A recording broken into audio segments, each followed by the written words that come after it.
Hi, I just finished a 3-hour webinar. So I am a bit drained, but I wanted to come on here just for a few minutes to tell you guys about anger and grief. That's something that a lot of people experience. I'm going to give you just a little bit of psychoeducation about it, to kind of go from there. So there are this thing called 5 stages of grief. Some of you guys may have heard 7 stages of grief or 8 stages of grief. Well, the original is 5 Stages of Grief, and it comes from Dr. Elizabeth Kubler-Ross. She is a Swiss American psychiatrist, and in her book on death and dying, she wrote the book designed for nurses and doctors. And so in her first chapter, she talks about how there's this gentleman that she knew. He died in his home, surrounded by his family and his friends. And the key thing in this chapter is that he died on his own terms. He died how he wanted to pass away.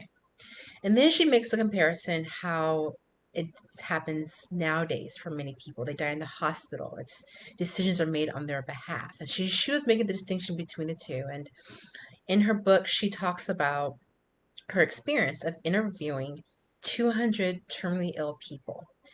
And again, it was directed towards people who are nurses and doctors and to help them to understand what people in the hospital are experiencing to hopefully give them guidance on how to be more supportive to those who are terminally ill.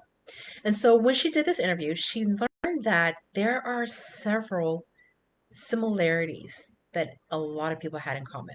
And she categorized them into 5 stages. And so that's where we get the 5 stages of grief. Again, you might hear 7 or 8, but it originally is 5 stages of grief.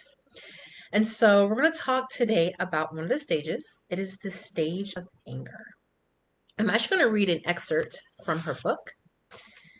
And so she says, in contrast to the stage of denial, this stage of anger is very difficult to cope with from the point of view of family and staff. The reason for this is the fact that this anger is displaced in all directions and projected onto the environment at times almost at random. Later on, she says, the problem here is that few people place themselves in the patient's position and wonder where this anger might come from. Maybe we too would be angry if all of our life activities were interrupted and done so prematurely. If all the buildings we started were to go unfinished, to be completed by someone else, if we had put some hard earned money aside to enjoy a few years of rest and enjoyment for travel and pursuing hobbies, only to be confronted with the fact that this is not for me. And so, taking this into consideration, there's a concept in narrative therapy called anticipated trajectory. And so this is something that we all have. I have, you have, we as humans have this anticipated trajectory on how life is supposed to look, whether we do it consciously or subconsciously. So, for example, if it's done consciously, it's usually in relation to another human being. So you might say, yes, one day we are going to travel to the Taj Mahal, or one day we are going to watch our children graduate from high school. So that is a conscious anticipated trajectory. And then we also have some subconscious ones that we don't verbalize, but they are there. And so when she alludes to this idea of this person creating this building or saving up this money to have these experiences, that's that anticipated trajectory. And again, we all have them.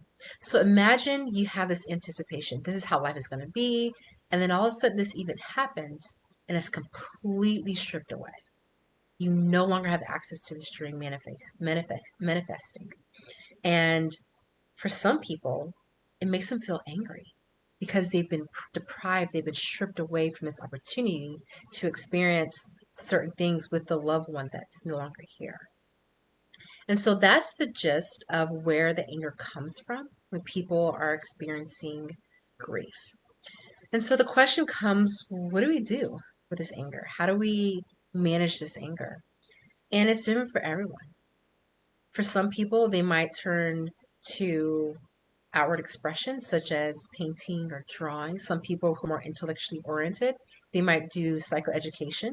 learning about anger, learning what it looks like, recognizing that they're not the only ones. This is very common for a lot of people to experience. And some people look towards the future. They try to figure out what is it that I can do with this anger. And that's actually how a lot of organizations are created.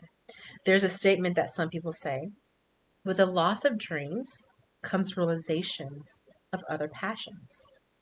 And so, whenever someone has a loss of a dream, many times they take that loss and they create something else. So, for example, there's a lot of initiatives related to drunk drivers. And if you look at the history of the founders of those organizations, many times they are family members who's lost a loved one who, due to a drinking and driving situation. A lot of the initiatives that we find are moms whose child died because someone was drinking and driving. So now they started organizations, they started initiatives, they started nonprofit organizations to help people reduce drinking and driving.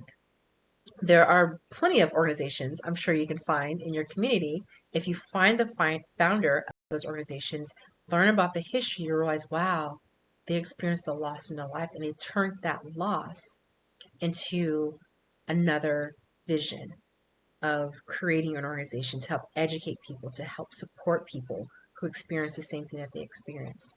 So again, I just wanted to come on here for a few minutes to give you guys a little bit of psychoeducation about anger and grief and why some people experience anger. And so the next time you come across a person who experienced a loss, or maybe you yourself have experienced a loss, and that anger arises up, or you see someone who seems to be bitter, resentful, or consistently angry at people, please just take a moment to recognize where it comes from.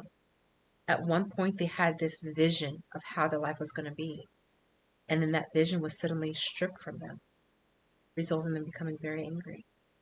And also encouraging them to try to find other passions in life.